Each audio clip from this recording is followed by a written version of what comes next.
Career সেরা র্যাঙ্কিংয়ে Mushfiq. Match সেরা টাকা বর্ণাঢ্য মানুষকে দান করে দিয়েছেন মুশফিকুর রহিম। এবার তিনি নিজেই পেলেন আরও বড় উপহার। 191 রানে মহাকাব্যিক ইনিংসে পাকিস্তানের বিপক্ষে ঐতিহাসিক জয়ই এনে দেননি মুশফিকুর রহিম। এই দানবে ব্যাটিংয়ে অর্জন করেছেন ক্যারিয়ারের সেরা র্যাঙ্কিংও। আইসিসি টেস্ট র্যাঙ্কিংয়ে ব্যাটারদের তালিকায় একসাথে 7 ধাপ এগিয়ে শীর্ষ 20-এ প্রবেশ করেছেন মুশফিক। এই মুহূর্তে তার অবস্থান 17তম।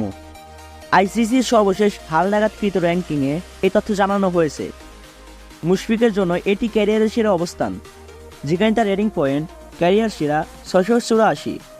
রাওয়ালপিন্ডিতে সিরিজের প্রথম টেস্টের প্রথম ইনিংসে 191 রানের ইনিংস খেলেন মুশফিক।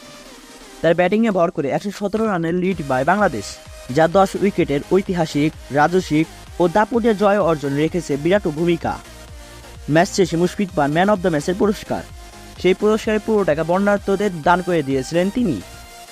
ক্যারিয়ার সেরা র্যাঙ্কিং অর্জন করেছেন পাকিস্তানের উইকেট রক্ষক ব্যাটার মোহাম্মদ রিজওয়ান। গোটা ম্যাচে পাকিস্তানের মন দিয়ে ভালো ছিলেন তিনি। প্রথম ইনিংসে 171 রানে অপরাজিত থাকার পর দ্বিতীয় ইনিংসে 51 রানের ইনিংস খেলে ইনিংস পরাজয় এড়িয়ে যেতে সহায়তা করেন দলকে, আর তাতে প্রথমবারের মতো শীর্ষ 10-এ প্রবেশ করেছেন তিনি।